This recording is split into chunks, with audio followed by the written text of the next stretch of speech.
Good morning, ladies and gentlemen. Welcome to Yellow Pages First Quarter 2020 Earnings Release Call.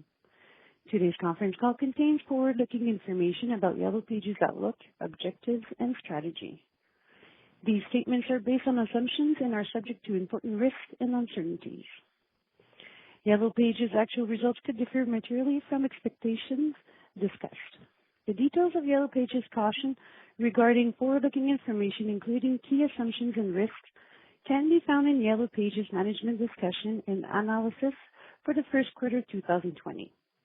This call is being recorded and webcast, and all of the disclosure documents are available on the company's website and on SEDAR.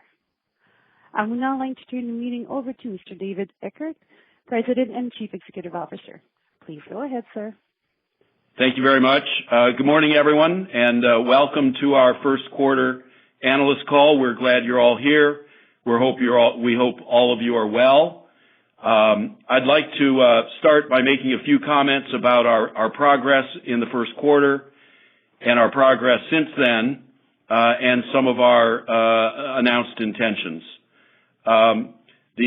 First about the first quarter. We're very pleased with our results for the first quarter. Our EBITDA minus CapEx remained a very strong 35.5% of revenue. Our efforts to bend the revenue curve continued to bear measurable fruit. For the fifth quarter in a row, we've accomplished that. Our high-end cash generation continued in the quarter, and it allowed us to drive down our net debt to only $28 million by the end of the quarter. And we finished the quarter with a cash balance of $71 million. We consider this a very strong quarter. We're very pleased with it. Of course, there's a lot that's happened in the world since the first quarter, and so I'd like to make a few comments about that as well. Since late in the first quarter, there's been a lot of anxiety and obviously social distancing and government lockdowns spreading all across the world. I am extremely pleased with the response of our entire team at the company, every single person. Our top and first priority, of course, was and has been and continues to be the safety of our employees. Second to that, though, our objective is that the show must go on. And the show has gone on, I'm very happy to report. We extremely quickly got everyone prepared and working from their homes and doing so effectively and productively. We feel like we have moved forward almost without missing a beat. We have shifted our marketing and sales focus. We've kept a very tight eye all along on our bookings and on our collections. On bookings, while unsurprisingly our bookings have taken a bit of a hit, that hit has been not at all the level that we feared.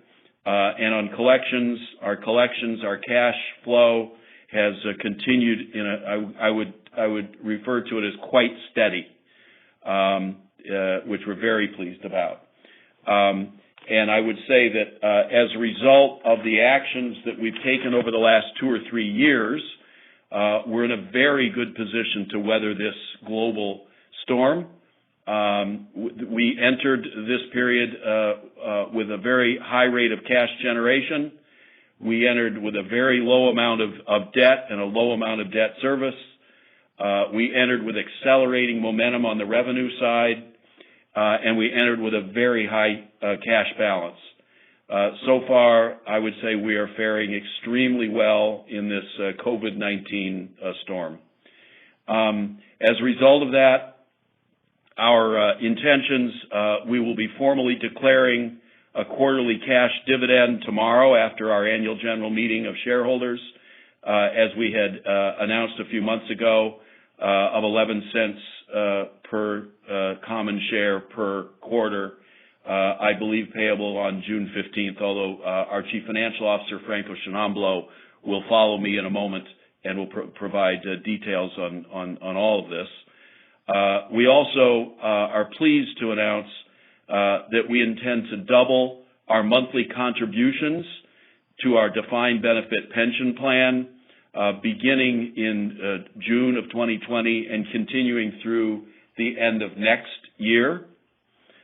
We also reconfirm our intention to pay in full at par our remaining interest-bearing debt, which is our exchangeable debentures, and to do so, we continue to expect on or about May 31st of next year, so approximately a little bit more than 1 year from now. So we're feeling good where we don't minimize the real effects on the world economy of the global pandemic and the shutdowns and so forth that have followed from that. But we feel well positioned to weather that storm, and we think there are even some aspects and some ways in which that we can be of even greater service to our customers in our marketplace as a result of that. So I'd like to next shift the microphone over to Franco Sciannamblo, our Chief Financial Officer, who will provide you some additional details, and then we'd be happy to answer your questions. Thanks very much. Thanks, David. Good morning, everyone. Let me now take you through our financial results for the first quarter ended March 31st, 2020. As you will recall, we report our operations in two segments. The first segment is the YP segment, which provides small and medium-sized businesses across Canada digital and traditional marketing solutions. The second segment is the other segment, which includes the operations of businesses we have disposed of or liquidated over the last 2 years. We no longer have any operations in the other segment since the third quarter of 2019, so the results are now made up entirely of the YP segment, and this is where my comments will be focused today. If we start with revenues, the YP segment revenues decreased by $15.4 million or 14.8% year over year and amounted to $80.3 million. This marks the fifth consecutive quarter that the year-over-year rate of revenue change has improved. The revenue decrease for the quarter is mainly due to the decline of our higher margin YP digital media and print products, and to a lesser extent, our lower margin digital services products. This created pressures on our margins. YP digital revenues decreased 13.1% year over year and amounted to $67.6 million. The revenues were adversely impacted by a decline in the number of digital customers, partially offset by a seventh consecutive quarter of higher spend per customer. YP print revenues decreased by 20% year over year to $20.7 million from a decline in the number of print customers and lower spend per customer.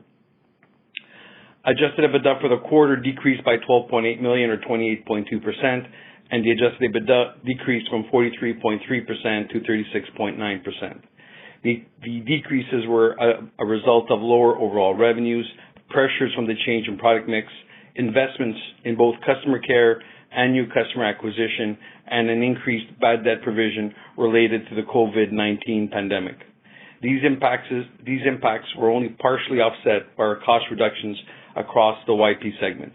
Additionally, the first quarter of 2019 was favorably impacted by an adjustment to the variable compensation expense due to employee attrition and previous year performances.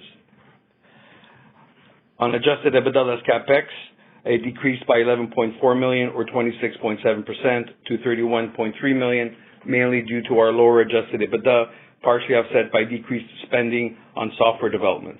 Adjusted EBITDA less CapEx margin decreased from 41.2% to 35.5%. Our total workforce is now comprised of YP segment employees only and amounts to 722 active employees as at March 31st, 2020. This represents a decrease versus the same time last year of 27% overall and of 25% for the YP segment alone. The company also recorded restructuring and other charges of $3.3 million for the quarter, consisting mainly of charges relating to real estate closures and workforce reductions. Net earnings for the 3-month period ended March 31st, 2020 remained relatively stable at $12.4 million as compared to net earnings of $12.7 million for the same period last year, as lower adjusted EBITDA was essentially offset by lower depreciation and amortization and lower financial charges. As Dividend talked about earlier, today the company announced that its board of directors has adopted a dividend policy of paying a quarterly cash dividend to its common shareholders of 11 cents per share. Following the corporation's annual meeting of shareholders, the board of directors will formally declare a first quarterly cash dividend of 11 cents per common share payable on June 15, 2020 to shareholders of record as at May 29, 2020. We also intend to increase our current monthly contributions to the company's defined benefit pension plan beginning in June 2020 and extending through next year. And as we already shared with you, in the fourth quarter of 2019, we are reaffirming our intention to fully repay all remaining exchangeable debenture at par or shortly after May 31st, 2021. As at March 31st, 2020, the company's net debt excluding lease obligation was $28.3 million and its cash position was $70.9 million. This concludes our formal remarks. Thank you for taking the time to join us this morning. We will now take your questions. Thank you. We will now take questions from telephone lines. If you have a question and you're using a speakerphone, please lift your handset before making your selection. If you have a question, please press star 1 on your telephone keypad. If at any time you wish to cancel your question, please press the pound sign. Please press star 1 at this time if you have a question. There will be a brief pause while the participants register for questions. Thank you for your patience. Our first question is from Aravinda Galappatthige with Canaccord Genuity. Please go ahead. Good morning. Thanks for taking my questions. Hope you're all well. Two from me. One, obviously relating to COVID-19. David or Franco, I was wondering if you can give me a little bit more color on the kind of impact that we can expect in the upcoming quarters. Specifically, you talked about decline in booked revenues. Is this just simply a matter of sort of lower gross sales, which is understandable, or are you seeing a bit of an uptick in terms of churn and cancellations of contracts, et cetera? And also maybe a little bit more color on potential bad debt given your exposure to the SME sector, which is and obviously an area that's feeling some stress. And secondly, on a longer term basis, I know, David, you've talked in the past about the fact that you're open to sort of expanding the product suites for Yellow Pages to add services and products that could be sold to SMEs. I was wondering if there's any additional updates or any additional thoughts on that front as you look to kind of improve the revenue curve. Thanks. Thank you for those questions. Let me start, and let me start with your second question first. Our strategy remains unchanged. We don't have anything to announce today, but there's nothing that's occurred since we spoke, including this COVID-19, that changes our strategy at all. We are first and foremost a great sales force and a great distribution channel and a great entity that services our customers all across Canada, and we remain completely open to thinking about what are the very best products and services we can make available to that vast marketplace. We have been actively looking at and considering what pieces we might add to our suite of products. We don't have anything to announce on that today. But that absolutely remains our strategy. As for the question about COVID-19, look, there's nobody in the world who can, with complete certainty or accuracy, predict the economic consequences anywhere of that, because the shutdowns, as a result, that have resulted in most countries and in most jurisdictions from that are both unpredictable and out of the control of anyone except the respective governments. And of course, there's a raging debate, including political debate in many jurisdictions, about exactly what should be and will be the nature of the release of the lockdowns. So nobody has a crystal ball that can tell with certainty.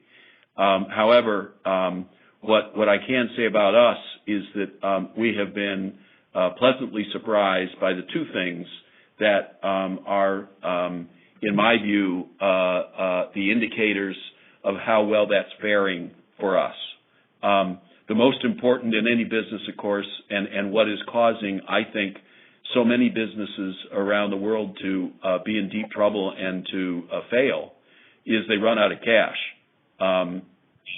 Entering this, so many businesses were in tight spots or are in industries that are just devastated. And we don't need to go into the specifics of those on this call, but we all can think of many examples of industries that there are logical reasons why they're devastated, or companies that were already debt-laden and already had very problematic strategies. We consider ourselves to be radically different from that. And even more than what we probably anticipated on our end. I mentioned that yes, our bookings have taken somewhat of a hit that will be reflected somewhat in future quarters. We don't have a quantification for you on that, but it's in the scheme of things, I would characterize it as modest. Look, anything can happen. The world can go into a deep depression. And then, everybody is going to have a problem, everybody. But barring worse things than what we see, we think the hit on the bookings will be a hit, but will be extremely, extremely survivable. And on the biggest surprise to me, frankly, is on our cash collections. Our cash collections have continued virtually unabated, which to me is an extremely significant sign of the strength of the sector and the market that we serve, and the expected anticipated health of that sector. Again, there's no guarantees. We don't make a guarantee, but I expected there to be large and noticeable declines in our receipts of cash from our customers. And if there is any effect, it's imperceptible, actually. So we're feeling, cautiously comfortable about that. While at the same time, of course, we're very concerned about the loss of human life and the disruption of the economies around the world. We're feeling pretty good for all that, and when there are concrete effects, we'll let you know. Be surprised if it's zero effect, but we're feeling pretty unfussed about it. Franco, is there any additional detail you'd care to add to that? The only thing I would add is to be prudent, and there are some impacts, as David mentioned, from this. So in the quarter, what we have done is we've increased our bad debt expense by about $1.5 million to reflect the fact that there are certain headings that are harder hit, and we may see some defaults there. More than usual. So we have increased, and that's included in our regular EBITDA number. So I think that's but that's still mild overall. I think David's point of we've been very pleased with the steadiness of the cash that which we monitor daily. Thank you. Thank you. Once again, please press star 1 at this time if you have a question. There are no further questions registered at this time. I would like to turn the meeting back over to you, Mr. Eckert. Okay, well, thank you all for your continued support and interest. We look forward to speaking with you here again in 90 days, and we wish every one of you the best of health and reasonable prosperity through this very difficult time around the world. But we're pleased at where we are, and we wish you all the best. Thanks so much. Bye now. Thank you, everyone. The conference has now ended. Please disconnect your lines at this time, and we thank you for your participation.